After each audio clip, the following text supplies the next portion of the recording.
kita mulai ya, karena sudah ada 25 orang nih yang join. Oke, baik, saya lanjutkan materi di minggu lalu. Seperti janji saya di minggu lalu, saya mau tanya dulu em, tema ya, sorry, blok yang akan diambil oleh kalian sebagai awal kita akan menentukan tema, kemudian juga nanti ke depannya sebagai penentu judul, eh, nanti berikutnya sebagai penentu rumusan masalah, dan seterusnya gitu ya. Jadi awal kita hari ini akan menentukan proses atau tahapan riset berikutnya. Sehingga saya harus memastikan bahwa blok ilmu apa yang akan kalian pilih sebagai dasar penentuan tema kita berikutnya. Oke, saya akan panggil melalui absen room ya. Oke, Irwan, sudah hadir ada Irwan?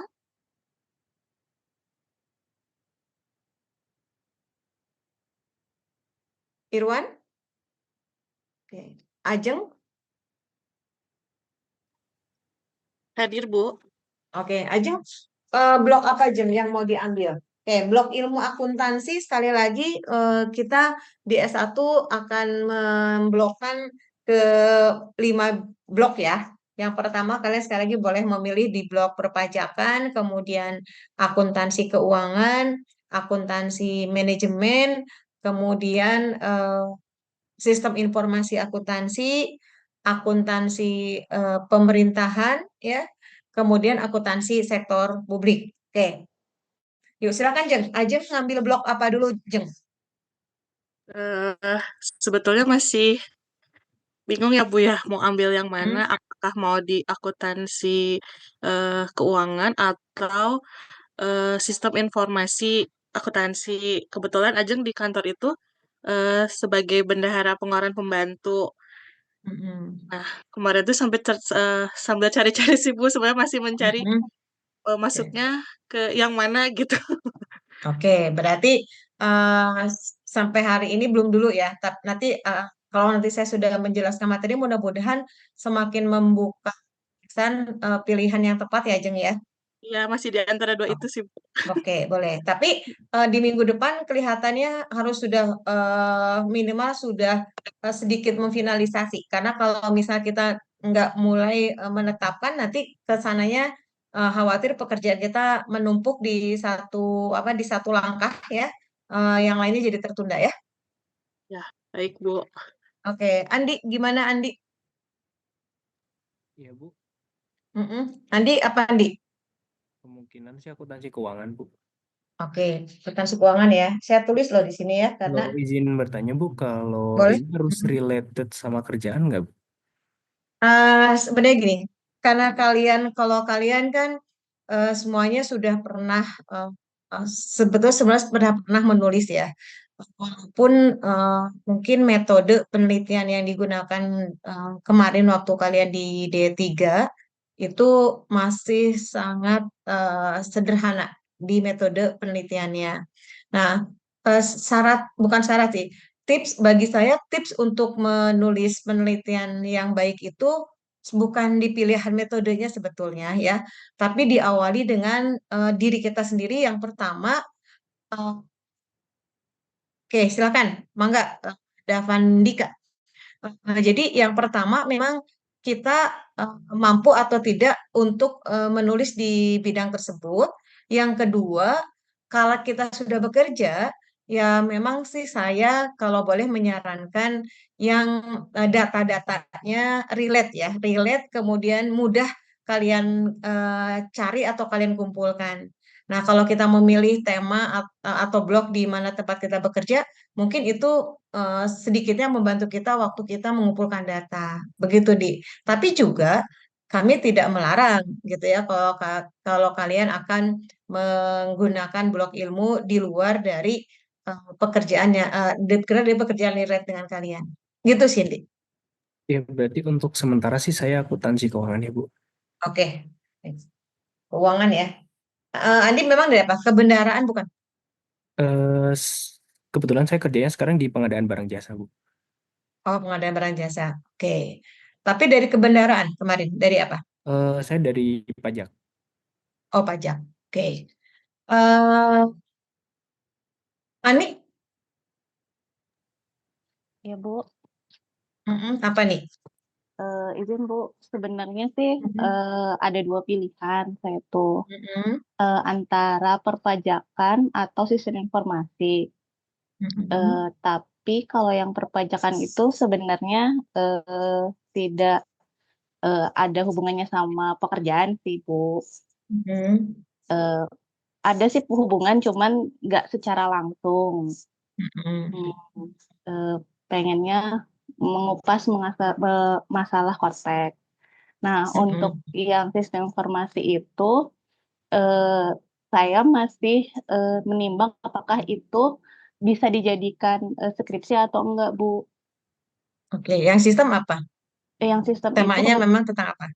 jadi kebetulan kan saya jadi salah satu bendahara juga di kantor. Mm-mm. Mm-mm. Dan di kantor itu belum ada sistem mengenai pengajuan pencairan dana, Bu. Jadi masih manual.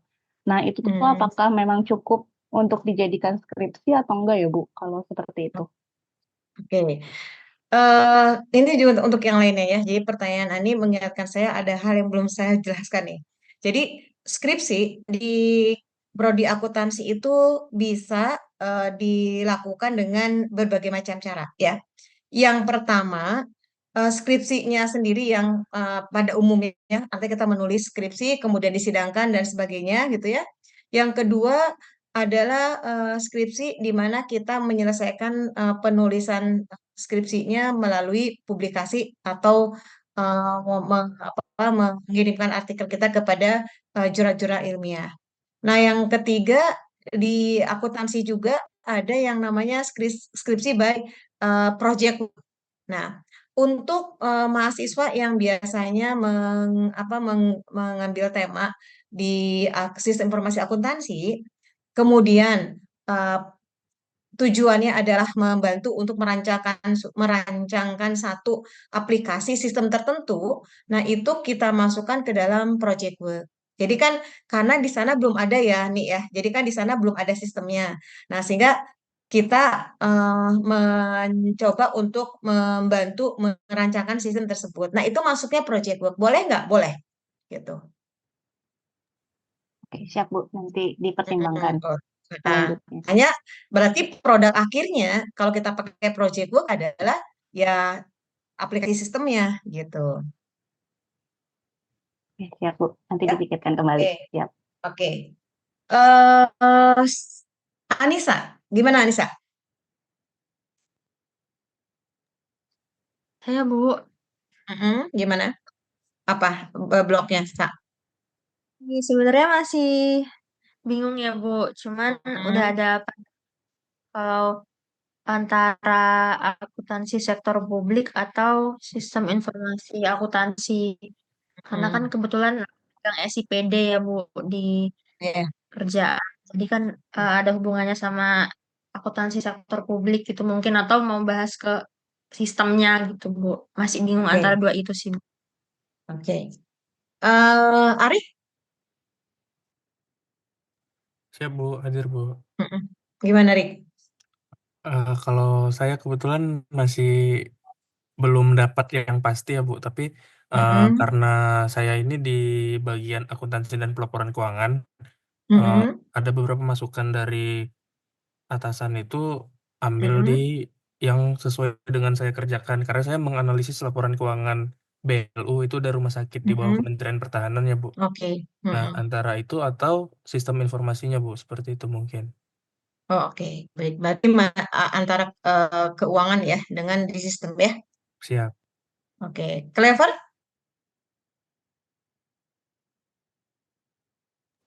Di sini Bu, Mm-mm. hmm, sama kayak yang lain masih bingung, masih masih mikir-mikir. Oke. Berarti Hmm, sampai sekarang belum ada nih. Masih belum dipikir-pikir ada. ya. Nah, paling jatuh-jatuhnya akuntansi sektor publik sih kalau dari kerjaan. Ke. Oke. Di akuntansi sektor publik ya. Sebentar saya catat itu dulu ya. Sementara Oke. seperti itu Bu. Siap. Makasih. Oke. Yuk, Cliff. Hadir Bu. Mm-mm. Kalau rencana sebenarnya saya mau ngambil terkait ini ya Bu, terkait fraud sebenarnya. Cuman saya masih bingung ini itu masih di akuntansi keuangan atau udah masuk ke audit ya Bu ya?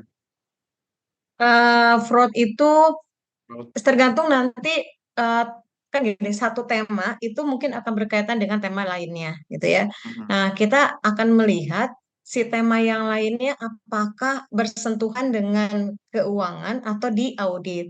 Hanya kalau kita melihat rumah secara umum, fraud itu adanya di audit gitu, baik di Betul. internal maupun di eksternal gitu. Hmm. Oh, jadi kalau misalkan nanti mungkin kira saya memilih untuk ngambil blok audit itu nggak masalah berarti ya Bu? Oh, nggak masalah, nggak masalah, Oke, nggak oke. Ini masalah. sementara di Kan audit sih Bu saya berarti. ah, ah, Oh, nggak masalah, nggak masalah. oke, Ya, oke. oke siap. Terima kasih Bu. Iya sama-sama. Devan, Dika, kayak masih sholat. Dian, Hadir, Bu. Dian apa Dian? Kayaknya saya mau ambil yang pajak, Bu. Tapi Oke, masih bingung sih, Bu, sebenarnya. Tapi kayaknya pajak sih, Bu. oke. Pajak ya.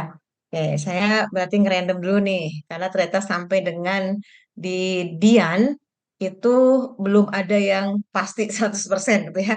Kita mau ambil blok apa? Oke, saya random nih, Hani. Mungkin Bu, Mm-mm. aku masih bingung ini Bu, Oke. masalah kayak sebenarnya tuh di kerjaan megang persediaan juga. Nah, sebenarnya di Mm-mm. Pemda tuh udah ada sistem informasi persediaan. Nah, Mm-mm. dan itu tuh baru diterapin. Awalnya mau ngambil kualitas audit KOSO dengan adanya sistem informasi persediaan. Nah, sama bingung antara mau nganalisis si sistem informasi persediaan. Jadi masih belum nemu apa ya Bu ya, Yang masalah ambil. apa gitu Oke, masalahnya. baik. Oke, eh saya random lagi ke bawah ya gitu ya. Tiara, Tiara. Ya, Bu. Mm-mm. Kalau saya itu juga masih bingung, Bu, mau ngambil yang Oke. apa. Mm-mm. Oke, saya ngerandom ya sekali lagi. Baik, pertanyaan saya eh yang ditujukan pada kalian sebagian besar punya jawaban yang mungkin 100% ya. Jawabannya adalah satu kata yaitu bingung. Jadi kita masih bingung untuk menentukan blok mana yang akan kita pilih.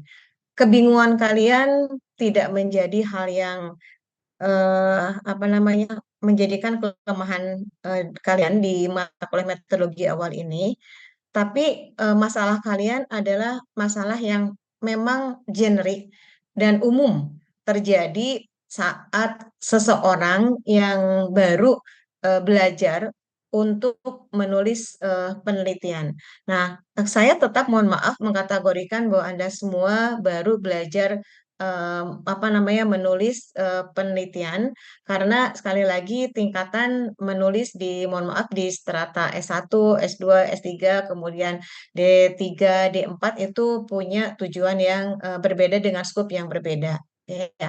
Nah, sehingga kebingungan kalian juga menjadi hal yang wajar karena ada satu apa ya satu kata penting eh, bagaimana kita bisa menentukan blok atau tema yang akan kita pilih, yang kita ambil saat kita akan melakukan penelitian tertentu. Nah, satu kata penting saat kita akan melakukan penelitian, ya, atau awal akan melakukan penelitian, yaitu pemahaman kita pada satu kata, yaitu masalah. Jadi, hal yang sangat wajar saat seseorang akan menulis dengan menggunakan tahapan ilmiah, itu sulit untuk menentukan apa yang akan kita tulis karena satu kata awal sebagai langkah awal kita menulisnya belum kita pahami, yaitu tentang masalah. Nah, ini juga sekali lagi wajar karena saya sendiri juga akan belum menjelaskan tentang masalah di dalam tahapan awal penelitian. Namun, eh, satu kata masalah tersebut sebagai awal dari penelitian juga bukan merupakan hal yang mutlak atau hal yang absolut bahwa seseorang tidak akan mampu atau tidak bisa menentukan topik atau blok yang akan dia pilih. Karena ada faktor lain mengapa peneliti awal sulit untuk menentukan blok pilihannya. Ya, saya melepaskan dari faktor Anda bekerja, gitu ya. Saya melepaskan dari faktor Anda punya pekerjaan bidang tertentu, itu saya lepaskan dulu. Jadi saya menganggap bahwa kita semua adalah orang yang posisinya sebagai mahasiswa, bukan sebagai pekerja. Nah, faktor lain yang menyebabkan kita kesulitan menentukan tema dan blok adalah kita tetap harus mengakui bahwa kadangkala kita tidak bisa menentukan satu hal tertentu karena kita memang memiliki kekurangan untuk memahami tentang satu baik blok maupun tema tertentu. Artinya waktu kita bicara tentang saya bingung apakah saya akan memilih blok sistem informasi akuntansi atau keuangan atau audit itu karena diawali bahwa kita masih belum memahami secara menyeluruh atau memahami banyak tentang blok-blok tersebut.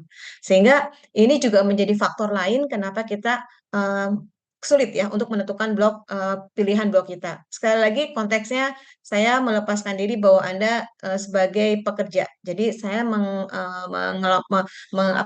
tetap memperlakukan Anda sebagai mahasiswa terlebih dahulu, ya. Nah, dua hal penting tadi artinya saat kita akan memulai menulis, berarti langkah yang terbaik adalah bukan bicara tentang judul. Jadi langkah terbaik melakukan penelitian itu bukan bicara tentang saya mau meneliti dengan judul ini, bukan, gitu ya. Tapi langkah yang paling baik adalah yang pasti peneliti atau calon peneliti harus terlebih dahulu memiliki pemahaman yang cukup banyak, memiliki pemahaman yang cukup mendalam, gitu ya. Oh, sebentar. Izin dulu sebentar.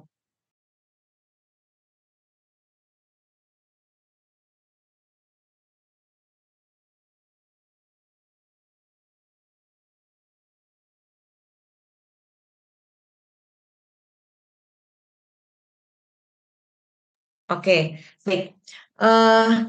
Jadi satu langkah yang terbaik saat kita akan melakukan penelitian yaitu memahami terlebih dahulu tentang objek atau tentang bidang yang akan kita tulis.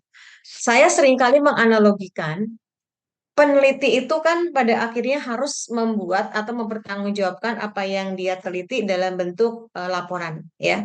Nah, kata laporan di sini kan ya sebetulnya bisa dua ya, laporan secara tertulis atau tidak. Tapi konteks di sini saya menekankan ada laporannya secara tertulis. Nah, peneliti itu kan berarti harus melaporkan apa yang dia teliti. Artinya dia harus menyampaikan apa yang dia tulis. Sama seperti kalau kita menganalogikan bahwa peneliti itu adalah sebagai penulis. Kita bayangkan kalau dia sebagai penulis, berarti penulis itu sangat memahami betul apa-apa yang dia tulis dari mulai halaman pertama sampai dengan terakhirnya.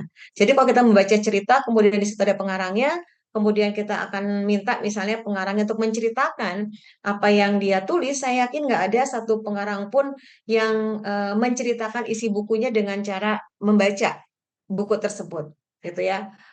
Atau misalnya dia menceritakan apa yang dia tulis, tapi dia tidak pernah punya pengalaman atau pengetahuan tentang apa yang dia tulis. Kan rasanya kita nggak pernah ya menemukan penulis yang seperti itu. Walaupun waktu kita launching satu buku, kadang-kala si penulisnya membaca, tapi kan bukan berarti dia tidak memahami secara keseluruhan isi dari buku kita tadi. Nah, pun demikian waktu kita menulis. Jadi kalau kita akan menulis suatu penelitian dengan objek tertentu, ya mau nggak mau berarti kita harus paham dulu objek yang akan kita tulis tadi.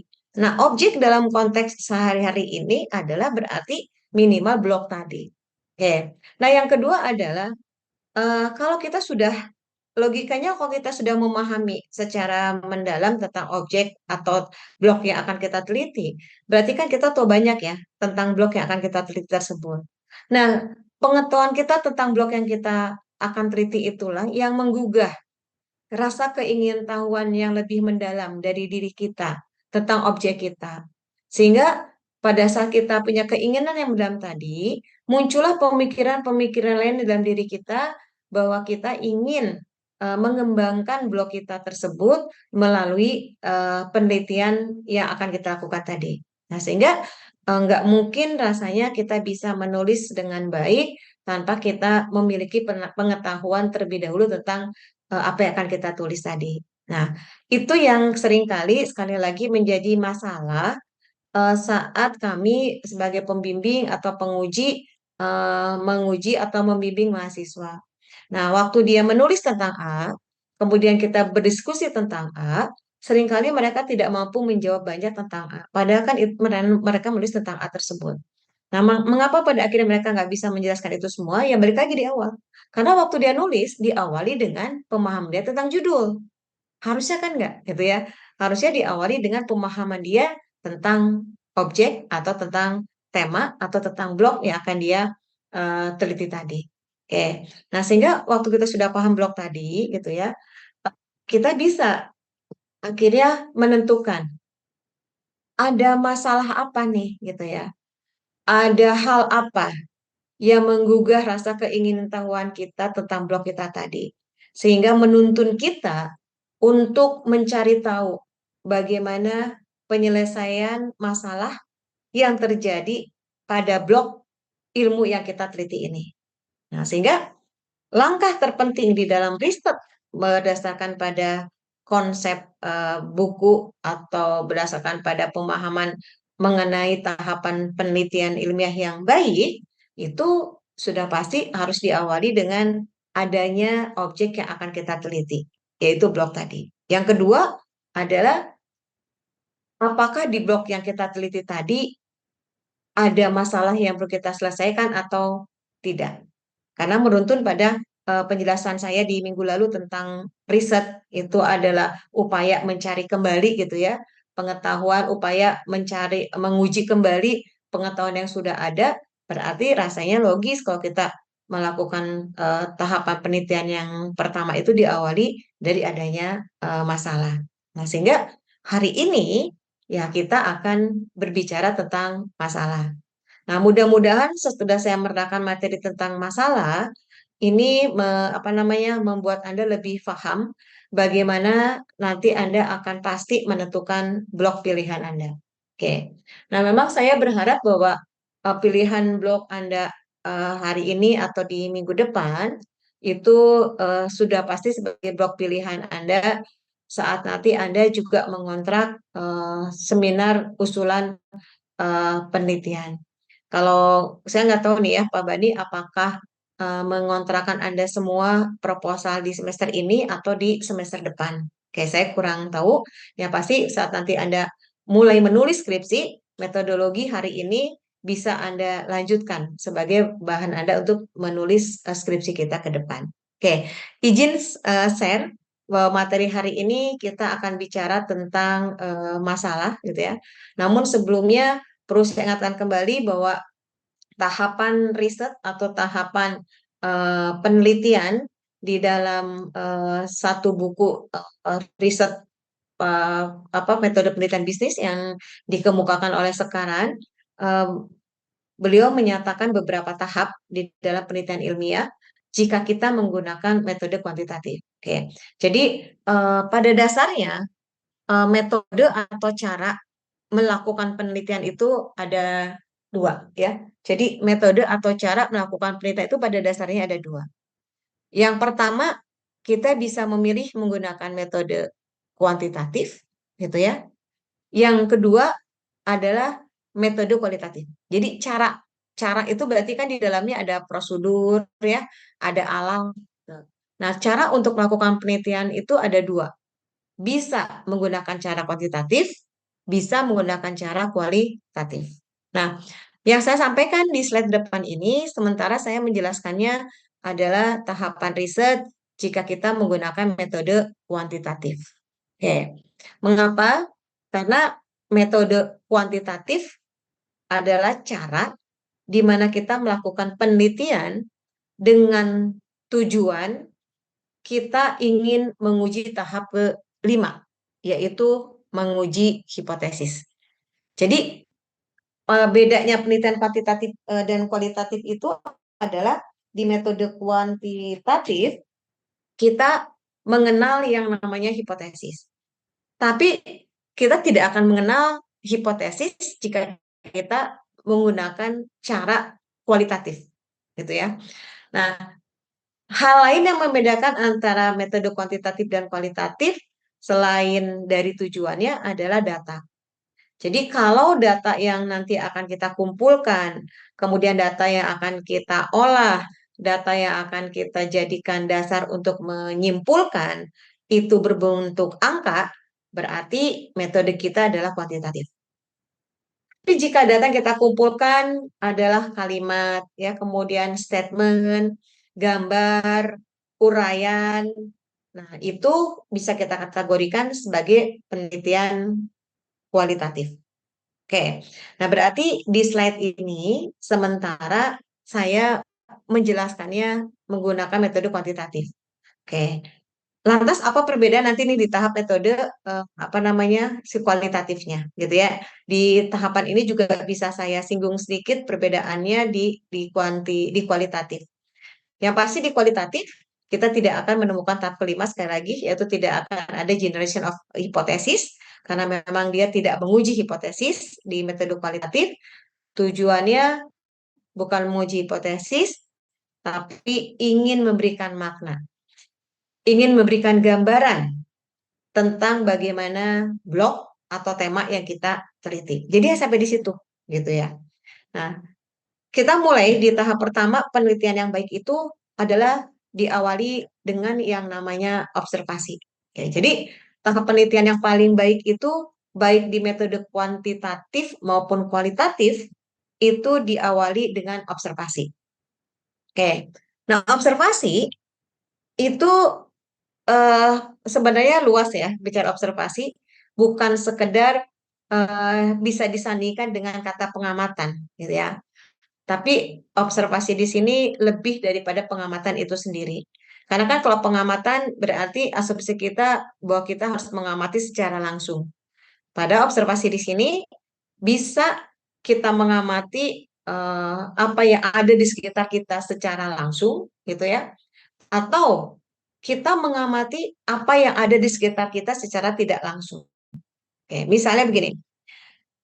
Kita sedang berada di tempat kita bekerja. Nah, kebetulan Anda bekerjanya kayak sambil contoh misalnya tadi ya di misalnya bendahara pengeluaran misalnya. Nah, yang disebut observasi di sini adalah berarti Anda sebetulnya bisa melakukan observasi baik secara langsung atau tidak langsung terkait dengan hal-hal yang terjadi di sekitar Anda. Oke. Nah, observasi di sini tujuannya apa? Observasi di sini tujuannya adalah ke nomor 2, yaitu untuk mengumpulkan data-data awal sehingga Anda bisa menemukan di lapangan bahwa di sekitar Anda ternyata ada yang namanya nomor 3, yaitu masalah. Jadi, observasi itu pada akhirnya adalah atau tujuan pada akhirnya untuk nomor 3, yaitu menemukan masalah gitu. Oke. Nah, observasi sekali lagi kan bisa dilakukan secara langsung maupun tidak langsung ya. Ya, kalau langsung jelas berarti kita menggunakan ya, panca indera kita saat itu, kemudian berada di lokasi pengamatan kita itu kalau langsung. Tapi kalau observasi tidak langsung artinya berarti kita menggunakan panca indera kita, tapi kita tidak mengamati secara langsung di lokasi pengamatan kita.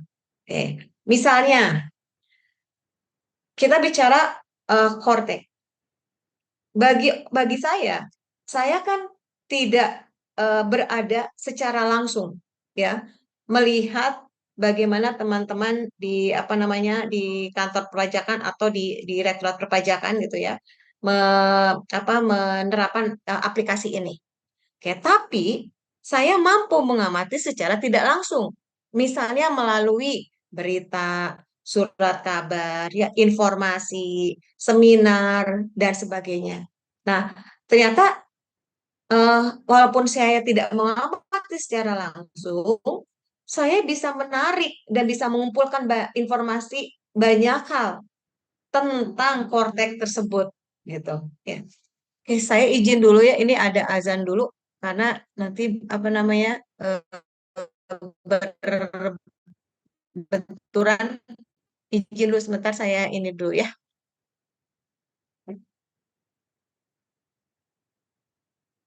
Pertama, untuk melakukan penelitian adalah adanya masalah. Jadi, masalah sangat menentukan apakah blok atau tema yang akan kita tentukan itu layak kita teliti atau tidak. Oke ya. Nah, saya gak akan lanjut dulu sampai ke tahap keempat, kelima, keenam, ketujuh, kedelapan. Saya bertahap menjelaskannya sesuai dengan apa namanya tuh tahapan RPS kita, ya. Nah, lantas kalau tahap pertama adalah menentukan masalah, seberapa penting masalah harus muncul dan harus kita temukan di dalam observasi kita. Sehingga pemahaman kita adalah berikutnya, apa yang dimaksud dengan masalah, gitu kan ya. Jadi apa nih kalau begitu yang dimaksud dengan masalah? Oke, saya izin lagi gitu ya. Masalah adalah suatu keadaan yang memerlukan solusi jelas, gitu ya. Tapi juga banyak pendapat lain yang mendefinisikan tentang masalah. Oke, apa itu masalah? Masalah itu adalah gap, kesenjangan antara apa yang seharusnya dengan apa yang terjadi saat ini. Oke, jadi ada perbedaan. Kalau kata teori seperti ini, gitu ya. Nah, teori itu bisa kita samakan dengan kata apa yang seharusnya, atau teori adalah yang seharusnya, gitu. Sedangkan apa yang terjadi berarti bicara tentang fakta kita saat ini. Nah, sehingga masalah itu kita temukan melalui observasi jika ternyata apa yang terjadi di sekitar kita itu tidak sesuai gitu ya dengan teori yang kita pahami atau dengan teori yang seharusnya. Oke, itu masalah. Nah ya, implementasinya begini. Sederhananya begini. Kalau kata teori anak-anak kedokteran gitu ya, manusia itu harusnya sehat. Oke, itu teori gitu ya. Manusia yang apa namanya sehat adalah manusia yang memiliki misalnya gitu ya ciri-ciri satu gitu ya, badannya tegap misalnya ya, kemudian matanya berbinar, itu secara fisik misalnya. Itu kata teorinya teman-teman di kedokteran gitu. Faktanya di lapangan kita menemukan melalui observasi ternyata ada orang, mohon maaf misalnya, yang badannya lemes gitu ya, kemudian matanya sayu gitu. Nah, berarti kan fakta di lapangan itu nggak sesuai dengan teori. Nah, mata yang sayu, badan yang lemas adalah ciri atau fakta atau gejala di lapangan yang mengidentifikasikan bahwa terjadi masalah di manusia tersebut. Artinya berarti si manusia tadi sakit. Nah, gitu kan. Karena manusia itu harusnya sehat. Berarti jadi masalah adalah kalau manusia itu sakit. Kata teori, sistem informasi yang bagus harusnya informasi itu berkualitas. Itu kata teori. Oke.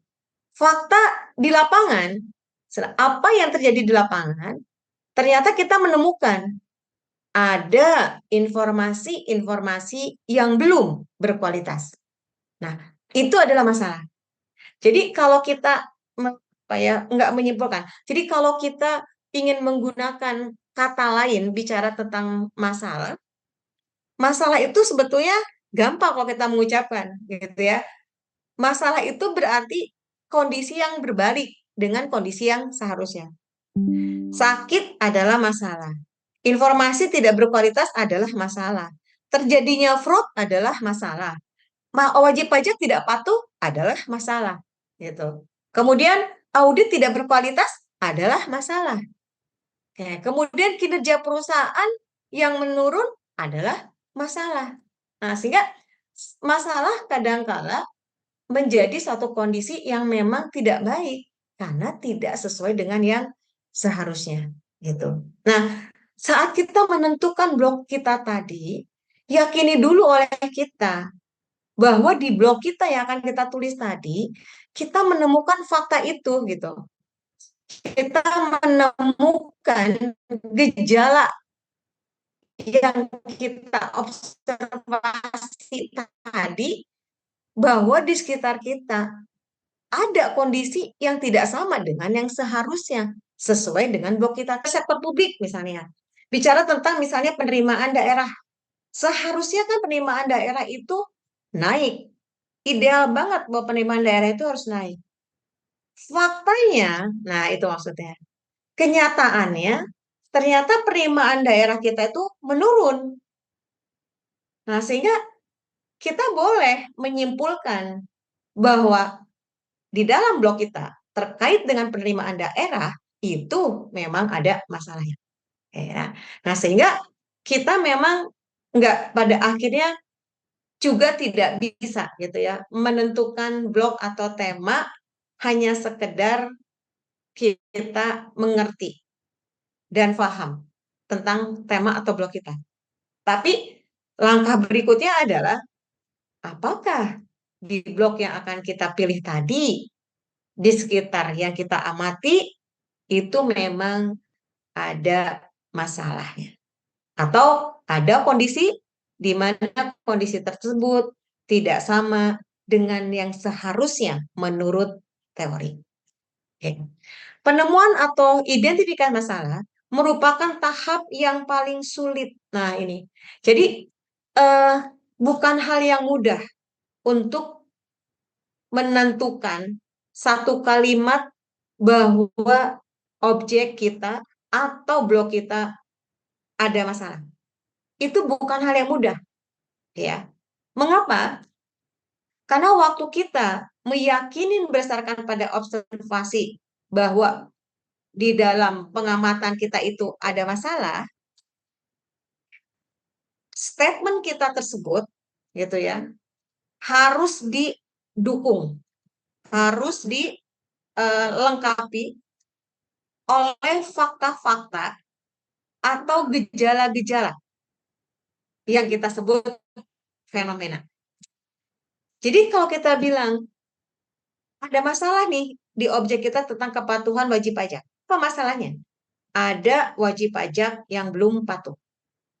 Oke, dari mana kita menyimpulkan bahwa masalah tersebut ada, yaitu ada wajib pajak yang belum patuh. Berarti Anda harus meyakinkan pada kita atau kepada pembaca bahwa di sekitar pengamatan Anda semua, Anda menemukan fakta-fakta atau gejala-gejala. Masih ada misalnya ya, dari pengamatan Anda wajib pajak yang belum melaporkan SPT tepat waktu. Masih ada wajib pajak yang belum bayar gitu ya, pajak terhutangnya secara penuh. Masih ada wajib pajak yang belum bisa menghitung pajak terhutangnya dengan baik. Oke, nah gejala-gejala itu yang mendukung Anda mengeluarkan statement bahwa ada masalah terkait dengan kepatuhan wajib pajak. Ada masalah nih, sistem informasi kita belum berkualitas. Apa faktanya? Faktanya adalah di tempat di mana kita melakukan observasi, ternyata ada informasi-informasi yang tidak tepat waktu, tidak relevan dengan kebutuhan user, tidak reliable dengan masalah dari user.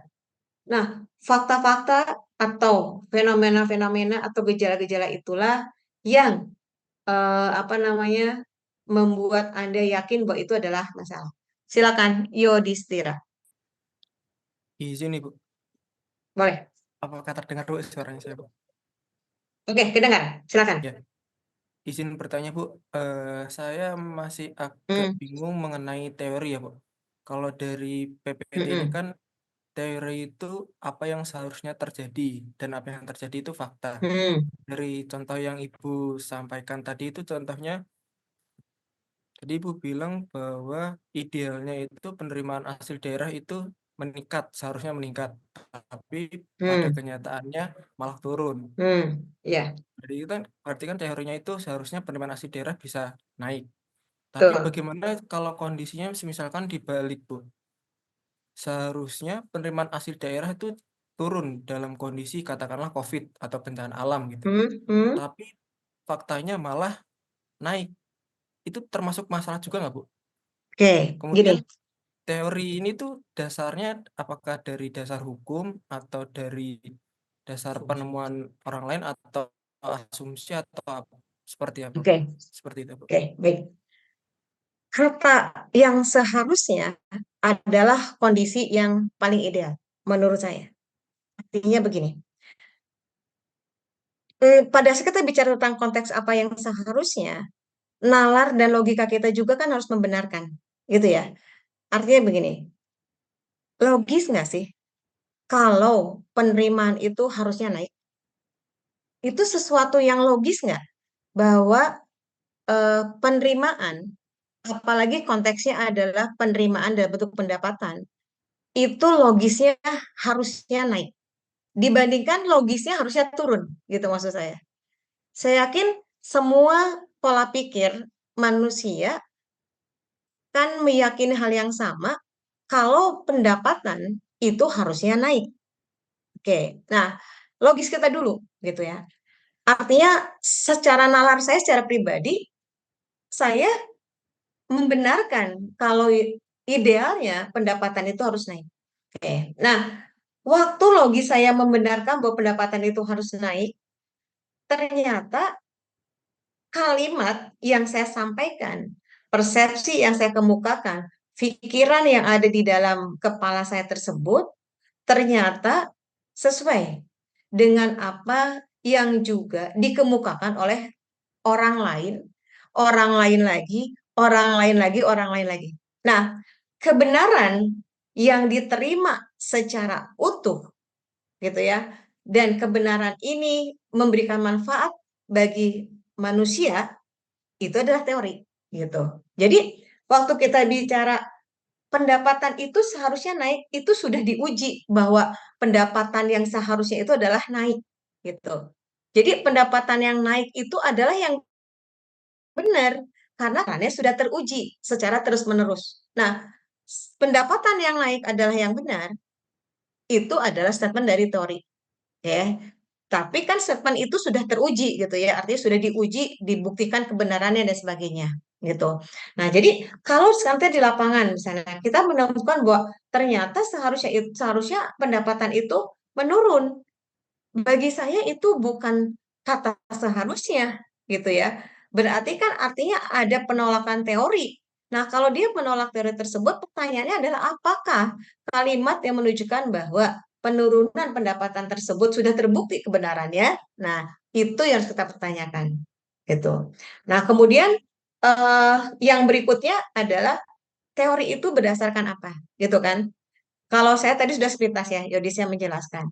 Teori itu terbentuk dari pengetahuan. Pengetahuan yang terus teruji, kemudian pengumpulan dari pengetahuan-pengetahuan, itulah ilmu pengetahuan.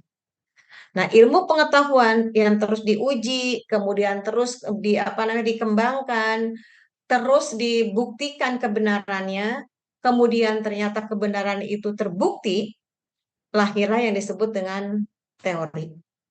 Oke. Jadi, apakah sesuatu yang dianggap benar itu teori? Jawabannya nggak selalu. Karena sesuatu yang dianggap benar dalam konteks teori adalah kebenaran yang sudah teruji dengan menggunakan tahapan-tahapan penelitian ilmiah gitu. Tapi balik lagi, kebenaran itu kan sudah pasti ada yang mutlak, yang kita nggak bisa menolak. Dan bagi saya juga harus tunduk pada kebenaran yang mutlak ini. Ya, kebenaran hakiki sudah jelas adalah kebenaran yang diturunkan melalui kitab suci. Saya nggak menolak itu, gitu ya. Nah, hanya masalahnya pada saat kita sedang bicara tentang teori. Nah, teori itu kan adalah kebenaran yang sifatnya tidak mutlak. Kenapa? Karena bisa jadi teori tersebut suatu saat kebenarannya tergugat karena ada teori lain atau ada pengujian lain yang ternyata menolak kebenaran tersebut dan teruji bahwa penolakan tersebut jadi benar gitu. Nah, sehingga teori itu kan pada akhirnya menjadi suatu titik di mana teori-teori lain akhirnya menjadi berkembang lagi, gitu ya. Bisa kita sekarang contohnya, misalnya teori gravitasi. Sampai dengan hari ini teori gravitasi masih kita anggap benar. Kenapa? Karena sampai dengan hari ini belum ada orang yang mampu untuk membuktikan kebenaran bahwa teori itu salah. Nah, gitu maksudnya. Ya. Nah, kemudian hukum. Nah, apakah hukum bisa dianggap sebagai teori, gitu kan? Apakah undang-undang bisa dianggap sebagai teori? Oke. Pertanyaan berikutnya adalah, kan teori itu sifatnya holistik ya. Teori itu bisa digunakan untuk di bidang apapun. Artinya maksudnya begini, kalau kita bicara teori gravitasi, ya mungkin ilmu sosial juga bisa menggunakan teori itu jika pada kondisi tertentu atau pada bidang tertentu ternyata teori tersebut berlaku untuk menyelesaikan masalah tersebut, gitu ya. Nah, balik ke dalam undang-undang dan aturan. Undang-undang dan aturan itu kan ada masanya ya. Maksudnya begini. Contohnya kita bicara undang pajak misalnya. Undang-undang pajak itu kan eh, suka berubah ya. Misalnya tahun ini undang-undang pajak nomor sekian. Tapi mungkin suatu saat undang-undang tersebut berubah, gitu ya. Nah, apakah itu tidak bisa disebut sebagai teori, gitu ya? Kalau saya sih mungkin eh, jangan dijadikan teori, tapi gunakan dia sebagai penguat dari teori kita. Karena pada saat misalnya kita menggunakan undang-undang pajak tahun sekarang gitu ya, kemudian penelitian Anda dilakukan sekarang, suatu saat penelitian berarti Anda selesai, kemudian penelitian Anda dibaca oleh orang lain, tapi ternyata undang-undang itu sudah berubah. Kan berarti pada saat kita akan melakukan replikasi terhadap riset Anda, kemudian menggunakan asumsi yang sama, menggunakan aturan yang sama, kan nggak mungkin ya. Gitu. Kenapa? Karena memang sudah tidak berlaku undang-undang tersebut atau teori tersebut, gitu ya. Nah, sehingga teori itu cirinya dia memiliki nama given. Kata given itu selama teori tersebut tidak ada yang membantah kebenarannya, gitu. Nah, kalau undang-undang itu kan dibatasi oleh ruang dan waktu. Maksudnya kalau kita bicara tentang undang-undang pajak yang berlaku kan pasti di Indonesia gitu ya. Dan dia mungkin nggak berlaku di negara lain. Kemudian juga berlaku dia tentang waktu tertentu yang suatu saat dia akan berubah dan sebagainya. Oke, itu maksudnya Yodis. Bisa saya lanjut? Bu, tanya satu lagi boleh, Bu? Boleh, boleh. Baik. Tapi tadi Berarti kalau puas nggak? puas, Bu, masuk, Bu. Oke. Berarti bisa dibilang sebuah asumsi saya dulu, Bu, kalau sebuah teori itu. Betul, betul. Teori itu lahir dari angan-angan dan dari asumsi logis. Nah, si asumsi logis itu kan yang harus dibuktikan oleh kita. Masalahnya kebenarannya bukan hanya kebenaran yang diakui oleh kita, gitu maksudnya. Itu yang jadi masalah hebat dari riset kan, gitu. Bahwa kebenaran ini harus holistik kan pada akhirnya. Gitu. Bahwa orang mengakui bahwa teori ini benar, oh iya betul, ini bisa dipakai dan sebagainya, harus seperti itu pada akhirnya untuk jadi teori gitu. Jadi menentukan dan merumuskan teori ternyata butuh yang namanya waktu, betul nggak? Oke, mungkin kita sudah pernah membaca bagaimana Einstein gitu ya, memerlukan sekian banyak waktu sampai dengan dia meyakinkan dirinya bahwa dan menemukan titik kebenaran akan teori gravitasi yang dia sampaikan tadi. Dan itu kan mungkin kata orang nggak terhitung berapa kali dia melakukan eksperimen percobaan hanya untuk membuktikan keingintahuannya bahwa sesuatu benda yang jatuh dari atas atau ketinggian itu pasti akan jatuh ke bawah gitu kan. Nah, itu kan berarti butuh waktu banget ya. Tapi kan diawali oleh asumsi Einstein tadi kan. Asumsinya ada, oh kalau dijatuhin dari atas pasti ke bawah deh kan gitu ya. Gitu ya, Yadis ya. Siap, Ibu. Berarti Oke. nantinya Nah, untuk menguji bahwa teori kita benar atau tidaknya diuji itu dengan penelitian itu ya, Pak? betul. Diuji dilakukan dengan menggunakan tahapan-tahapan penelitian, di mana salah satu tahapan di dalam penelitian tersebut, salah satunya adalah pengujian. Nah, gitu. Jadi, di dalam tahapan riset itu, salah satu tahapnya adalah melakukan pengujian. Ini yang kita sebut dengan scientific research design, di mana nanti dia akan melakukan data collection untuk dilakukan analisis data, kemudian interpretasinya sehingga kita bisa membenarkan atau justru kita menolak apa yang kita kemukakan di dalam pengujian hipotesis kita. Gitu. Jadi pengujian itu merupakan bagian ya dari tahapan di dalam penelitian ilmiah kita. Gitu. Wah, gitu ya, Yodis ya. Ya, Bu. Terima kasih, Bu. Oke, sama-sama. Oke, jadi balik lagi sekali lagi ya kawan-kawan semua. Intinya adalah kita tidak akan atau menjadi hal yang mutlak saat kita akan melakukan riset adalah kemampuan Anda untuk menemukan terlebih dahulu masalah. Oke, masalah yang baik sekali lagi harus didukung oleh gejala. Analogi saya lagi, anggaplah ada pasien datang ke dokter. Oke, saya yakin dokter tidak akan serta-merta saat seorang pasien duduk di hadapannya, kemudian dia tiba-tiba menyimpulkan bahwa pasien di hadapannya punya masalah di misalnya pencernaan. Saya yakin enggak seperti itu, gitu ya. Apa yang dilakukan oleh dokter? Dokter pasti akan bertanya pada pasiennya terkait dengan gejala. Oke. Nah, kalau kita bicara gejala, artinya kan berarti bicara fakta yang terjadi yang dialami oleh pasien. Kenapa ibu, kenapa bapak, gitu ya. Si pasien kan pasti akan menyampaikan, iya dok, saya pusing, saya kurang nafsu makan, badan saya bla bla bla dan sebagainya. Nah, apa yang dibuka oleh pasien itu adalah fakta atau gejala yang bisa menjadi alasan atau bisa dicari kesimpulan oleh dokter bahwa masalah yang dialami oleh pasien tersebut terkait dengan pencernaannya. Nah, maksudnya itu. Oke, jadi simpulannya adalah di slide ini, masalah yang baik adalah masalah yang harus didukung oleh fakta atau gejala-gejala. Nah, kata sulit yang warna kuning ini yang sebetulnya adalah sulitnya kita untuk mencari fakta yang bisa kita pertanggungjawabkan sebagai dasar membangun masalah tadi. Oke ya. Kemudian ada kata kuning berikutnya adalah krusial. Oke. Menentukan masalah merupakan tahap yang paling sulit dan krusial karena masalah mempengaruhi strategi dan langkah-langkah di dalam penelitian kita berikutnya. Nah, sehingga tanpa ada masalah, tahap berikutnya kita nggak akan bisa laju. Ya.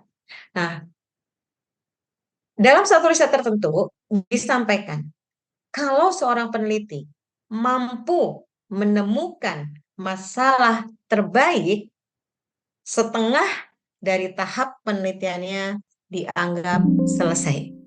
Jadi kita bisa membayangkan, kalau misalnya kita punya tahapan sampai dengan 11 tahap, anggaplah kita punya 11 tahap, dan Anda mampu menemukan tahap ketiga dengan cukup baik, didukung oleh fakta dan fenomena yang bisa dipertanggungjawabkan, dianggap bahwa Anda sudah mampu menyelesaikan 50% dari tahap riset kita.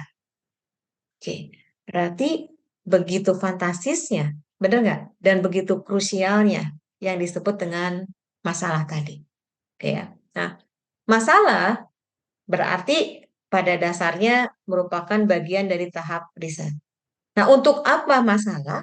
Jelas, riset itu adalah proses atau kegiatan di mana kita ingin mencari solusi dari masalah yang kita temukan melalui observasi tadi. Jadi jelas pada akhirnya bahwa pada dasarnya penelitian kita lakukan adalah bukan sekedar menemukan masalah, tapi pada akhirnya adalah bagaimana kita menyelesaikan masalah tersebut. Nah, inilah hebatnya kita sebagai peneliti. Kita menemukan masalah dan kita juga yang harus bertanggung jawab untuk menyelesaikan masalah tersebut. Oke ya. Nah, sehingga Anda bisa lihat bahwa perumusan masalah penelitian merupakan setengah dari tahap pemecahan masalah menurut Isaac dan Michael. Jadi begitu hebatnya kemampuan Anda untuk menentukan masalah tersebut. Oke. Lantas dari mana sih kita bisa mencari masalah? Oke, yang saya bilang tadi, kita bisa menggunakan tahapan pertama yaitu observasi atau melalui bacaan. Artinya gini, waktu kita membaca di surat kabar gitu ya, kemudian kita membaca dari berita online, kita mendengar dari ceramah, kemudian kita ternyata juga punya pengalaman secara pribadi atau kita misalnya mendengarkan diskusi-diskusi ilmiah, itu bisa menjadi sumber bagaimana kita menentukan masalah. Ya. Nah, misalnya saya baca ini di berita online ya. Kemudian Menteri Keuangan misalnya Ibu Sri Mulyani menyampaikan misalnya ya, ternyata sampai dengan hari ini misalnya ya, banyak sekali misalnya kantor akuntan publik atau auditor yang masih belum menegakkan profesionalismenya. Nah, kalimat beliau saya akan anggap sebagai fakta yang menunjukkan bahwa kinerja auditor kita itu masih bermasalah. Kenapa saya akan meyakini bahwa apa yang dikemukakan beliau adalah sebagai gejala? Bagaimanapun juga beliau adalah satu seseorang yang diserahi tugas gitu ya, fungsi di dalam kelembagaan negara yang di dalamnya saya yakin dikelilingi oleh orang-orang yang juga paham tentang apa yang dikeluarkan oleh atau statement yang disampaikan oleh Ibu Sri Mulyani tadi.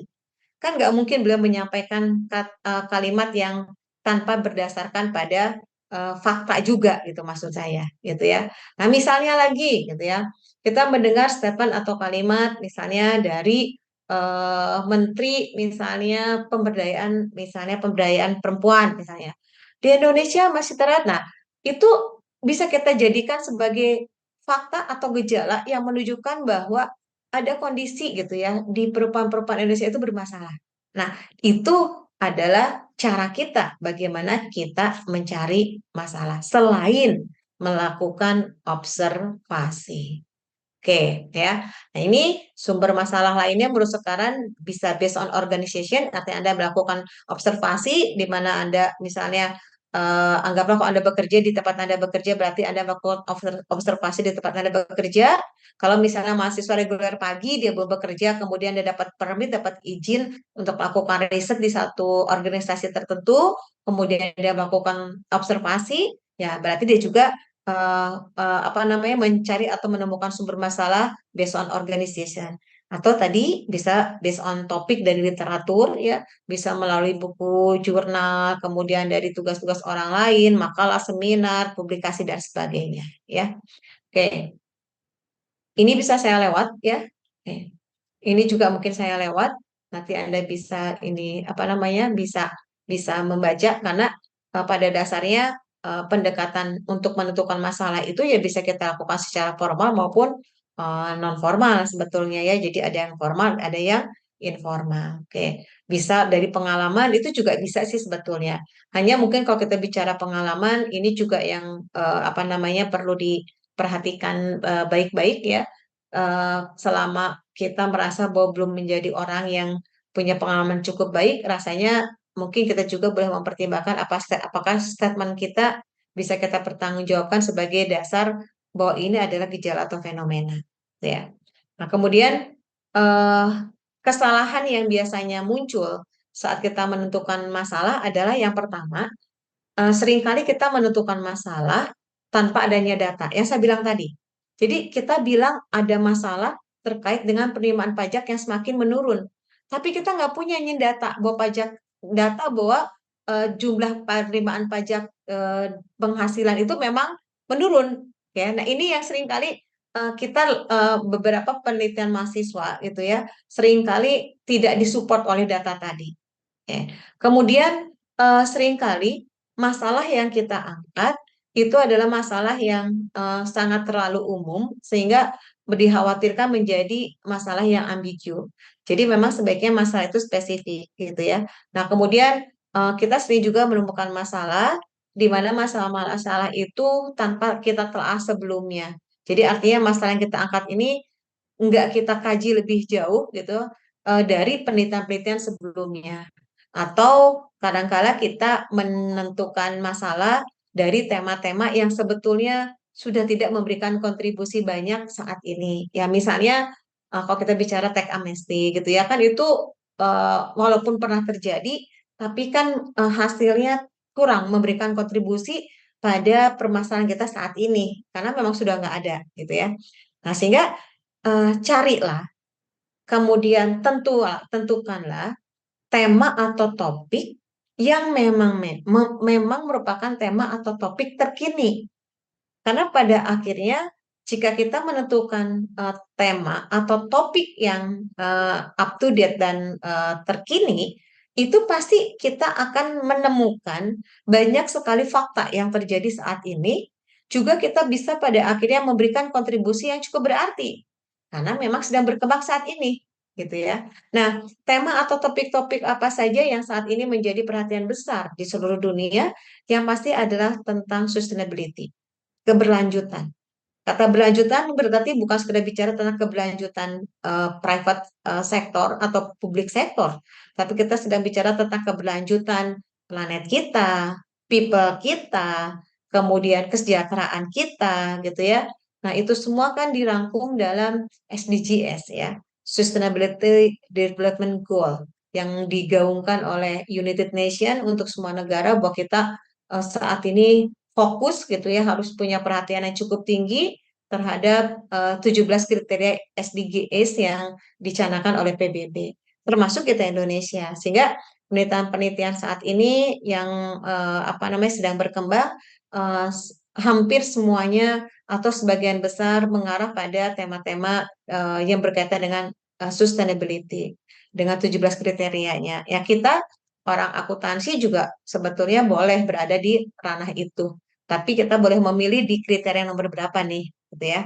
Nah, sehingga menentukan sekali lagi tema atau topik penelitian adalah juga merupakan yang penting agar kita bisa menemukan atau bisa menentukan masalah yang juga menjadi masalah yang menarik yang harus kita selesaikan, ya. Nah, masalah yang kita tentukan memang banyak tipenya, ya. Masalah yang memang merupakan solusi, tapi juga masalah yang sebetulnya bukan untuk menemukan solusi, tapi dalam rangka untuk perbaikan. Kemudian masalah yang pada akhirnya kita tentukan untuk menjawab pertanyaan-pertanyaan di riset-riset yang sebelumnya belum terjawab. Itu juga tipe-tipe masalah yang bisa kita angkat, ya. Oke, kemudian ini yang saya bilang tadi ya, kriteria masalah yang baik yang pasti adalah dia harus menarik. Kemudian dia harus didukung oleh teori. Ini yang saya bilang tadi. Jadi kita nggak bisa menyampaikan bahwa penurunan penerimaan pendapatan daerah yang menurun itu adalah masalah. Kalau statement kita tidak didukung oleh teori. Jadi kalau konsep teori menyatakan bahwa penerimaan daerah yang baik itu adalah yang naik, nah berarti waktu kita menemukan fakta penerimaan pajak daerah ada yang menurun, artinya berarti masalah kita sudah didukung oleh konsep, ya. Kemudian juga harus ada data yang relevan, memberi kontribusi, kemudian dapat diuji nanti pada akhirnya, dan yang sudah pasti nomor 4 juga harus kita pertimbangkan bahwa saat kita menentukan masalah, kita juga boleh mempertimbangkan waktu dan biaya. Jadi jangan sampai kita cari masalah yang habisin waktu kita, gitu ya. Nah, masalah pada akhirnya menjadi latar belakang di dalam penelitian kita. Jadi latar belakang kenapa kita melakukan penelitian adalah masalah, gitu. Jadi kalau kita merujuk pada buku pedoman kita, berarti kita menyepakati bahwa saya cari buku pedomannya dulu ya. Mana nih? Sorry.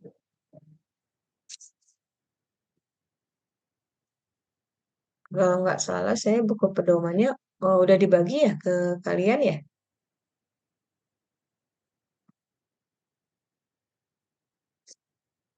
Oke, sebentar ya. Pedoman.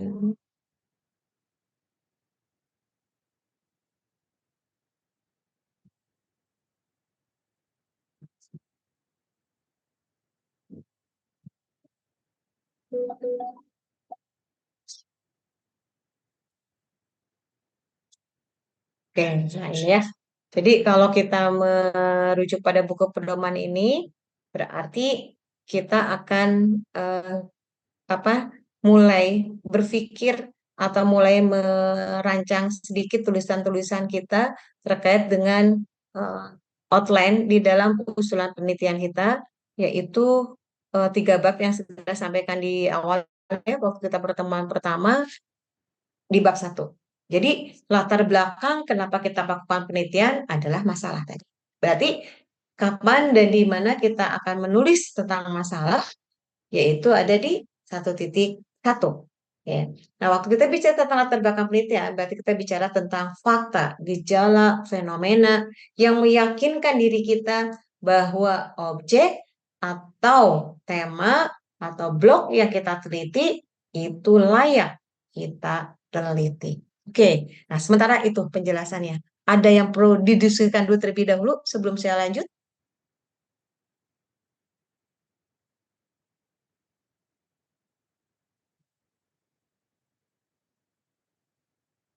Oke. Kalau enggak saya lanjut ya. Oke. Nah, artinya berarti eh kita nggak bisa mulai menulis gitu ya. Kita sulit untuk menulis berikutnya di tugas-tugas kita berikutnya kalau sampai dengan minggu depan kita belum mampu untuk menentukan eh, blok atau tema yang akan kita ambil. Karena saat kita sudah bisa menentukan blok atau tema kita ambil, ya saat itulah kita sudah berpikir apakah di blok tadi atau di blok di tema yang kita ambil tadi memang kita bisa menemukan masalah atau fakta gitu ya yang bisa dijadikan dasar untuk membangun permasalahan kita di dalam penelitian kita. Oke. Nah, waktu kita akan menulis di bab 1 gitu ya, waktu kita akan menulis di bab 1 biasanya memang saya menyarankan untuk menulis gaya dengan kalau kita mau apa ya, kalau kita membuat skema menulis 1.1 itu sebaiknya menulis seperti piramida terbalik. Jadi waktu Anda menulis di awal itu kita jangan menulis langsung kepada judul, tapi kita bisa menulis secara umum dulu tentang hal-hal lain yang berkaitan nanti suatu saat dengan judul kita. Misalnya gitu ya. Misalnya kita punya judul peranan audit internal dalam menunjang efektivitas penjualan di PT Telkom misalnya gitu ya. Nah, di latar belakang kita nggak tiba-tiba bicara tentang peranan audit, tapi kita berbicara dulu tentang bagaimana persaingan perdagangan ya. Kemudian Indonesia merupakan bagian dari masyarakat dunia, di mana masyarakat dunia termasuk Indonesia juga berarti kan dia di dalamnya ada pelaku-pelaku bisnis gitu ya. Nah, pelaku-pelaku bisnis ini karena kita terlibat dalam perdagangan dunia, mau nggak mau juga kita terlibat dalam persaingan usaha tersebut. Nah, sehingga untuk menjamin bahwa usaha kita berjalan dengan baik, ya kita membutuhkan yang namanya pengendalian internal. Namun ternyata gitu kan ya, masih banyak perusahaan-perusahaan yang pengendalian internalnya belum efektif. Mana faktanya? Mana datanya? Nah, ini disampaikan di 1.1 semuanya. Sehingga kita akhirnya bisa menyimpulkan bahwa kenapa kita tertarik untuk melakukan penelitian dengan judul ini. Ya karena ternyata di tulisan kita sebelumnya kita menyampaikan fakta-fakta tersebut, ya. Nah, kalau kita sudah punya apa namanya masalah yang kita ajukan, ya berikutnya mungkin kita akan bertanya, gitu ya. Apa yang kita tanyakan? Apa yang kita selesaikan dari masalah-masalah yang kita temukan tadi atau masalah yang kita tentukan tadi. Nah, saat kita ingin menentukan masalah yang akan kita selesaikan, ini semua dimuat di dalam satu subbab berikutnya yang kita sebut dengan rumusan masalah. Nah, rumusan masalah ini biasanya dibentuk dalam bentuk research question atau pertanyaan, walaupun tidak dalam bentuk atau dilengkapi dengan kata tanya. Simbol simbol tanya ya. Tapi dia diawali dengan kata tanya. Bisa dengan dengan kata tanya apa, bagaimana, sejauh mana, mengapa, dan seterusnya, serta dan lain-lain. Ya. Nah, kapan kita menulis rumusan masalah ini? Ada di 1.2 sesudah kita menulis 1.1. Ya. Nah, rumusan masalah itu sangat tergantung dari metodenya. Balik lagi tadi, metode penelitian itu ada kuantitatif, ada kualitatif. Di metode penelitian kuantitatif bisa berbentuk asosiatif. Jadi di penelitian kuantitatif itu bisa berbentuk asosiatif. Nah, bentuk penelitian kuantitatif asosiatif juga dibagi lagi. Ada yang kausalitas yang kita sebut dengan sebab akibat, ada yang disebut dengan korelasi, berarti bicara tentang hubungan, dan ada yang disebut dengan asosiatif komparatif. Jadi, kalau kita pernah membaca jurnal atau penelitian orang dengan judul ada kata-kata pengaruh, berarti ini bagian dari kuantitatif, asosiatif, kausalitas. Kemudian mungkin kita pernah membaca penelitian orang lain dengan judul hubungan. Nah, berarti itu penelitian kuantitatif, asosiatif, korelasi. Atau kita pernah membaca penelitian dengan judul kinerja perusahaan sebelum pandemi dan sesudah pandemi COVID misalnya. Nah, itu juga bagian dari kuantitatif asosiatif dalam bentuk komparatif. Oke. Nah, pertanyaan atau rumusan masalah di penelitian kuantitatif biasanya diawali dengan kata tanya bagaimana, seberapa besar, pengaruh, peranan, hubungan, ya itu di kuantitatif asosiatif. Nah, berbeda dengan penelitian kualitatif, gitu ya. Di penelitian kualitatif, karena kita tidak menguji hipotesis hubungan antar satu tema dengan tema lainnya, sehingga di pertanyaan kualitatif biasanya hanya bertanya pada satu objek tertentu saja. Misalnya, dia bertanya tentang bagaimana pengukuran kinerja, bagaimana implementasi anggaran, bagaimana penerapan pelaporan nilai tambah, bagaimana penerapan GCG, bagaimana indeks kerja lingkungan dan sebagainya. Jadi nggak ada kata-kata pengaruh ini terhadap ini, hubungan ini dengan ini gitu ya. Kemudian perbandingan ini dengan itu, kalau di kualitatif nggak ada. Karena di kualitatif yang kita uji atau yang kita observasi atau kita teliti biasanya satu konsep atau satu tema tertentu saja. Ya. Nah, ini berikutnya adalah contoh seperti bagaimana kita menulis 1.1 ya. Oke. Itu yang bisa saya sampaikan. Ada pertanyaan dulu, silakan. Cukup?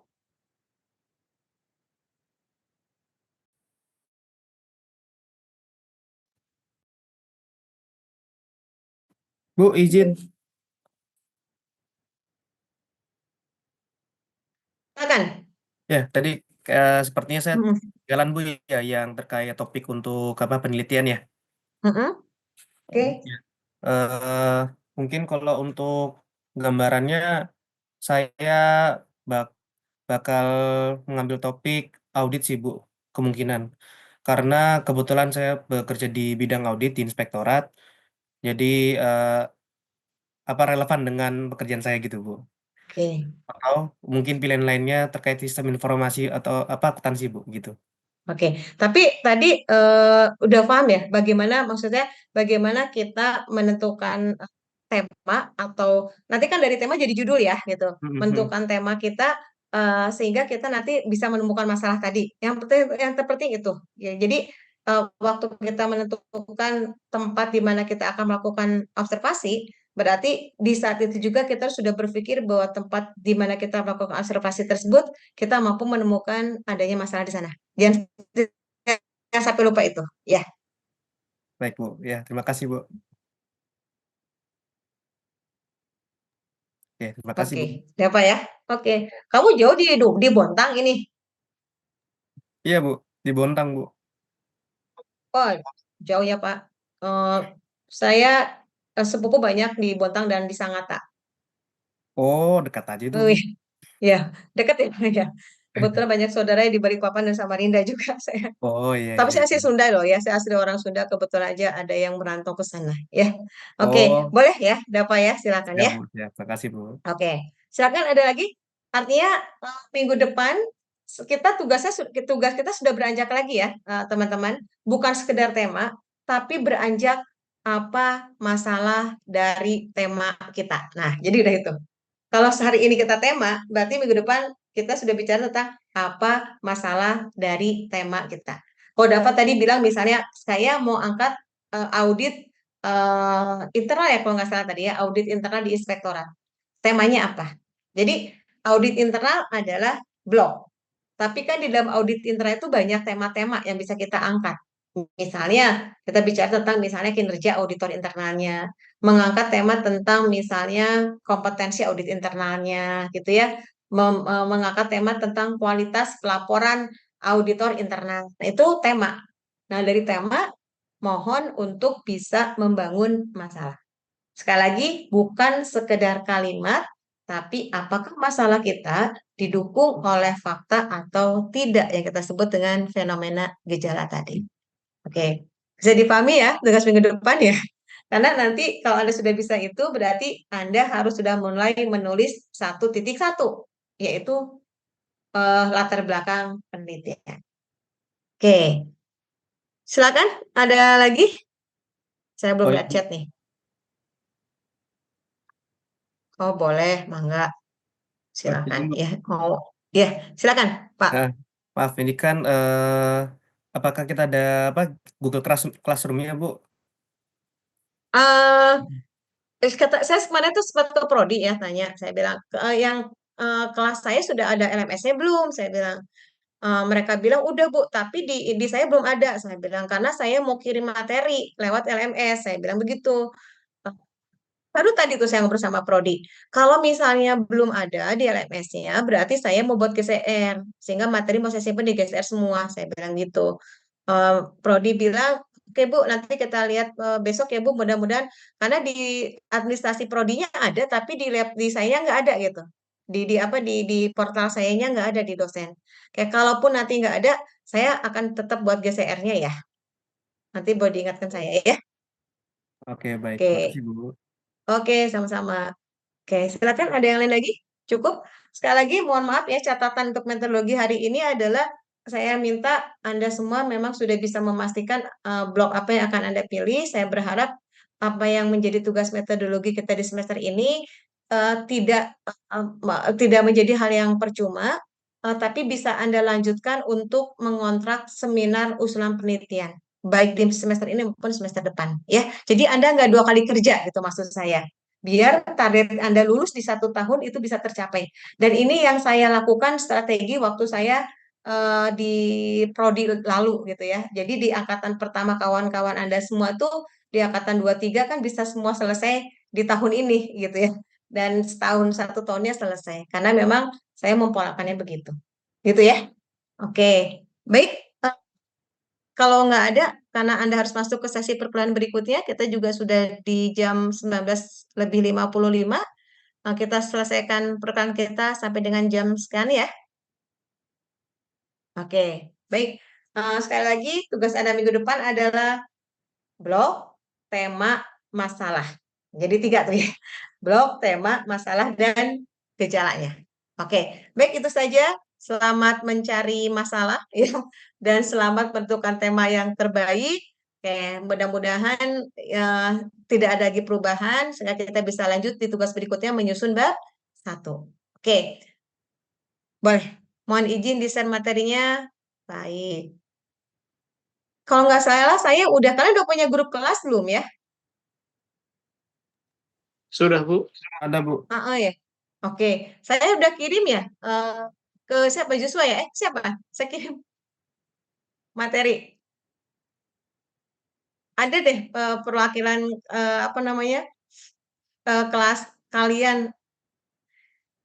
Tapi bolehlah nanti apa namanya saya kirim ulang lagi ya. Dan nanti saya kirim di apa namanya di GCR juga. Sebetulnya kan bisa. Saya bentuk GCR-nya dulu. Oke. Itu dulu mungkin ya. Saya selesaikan dulu ya.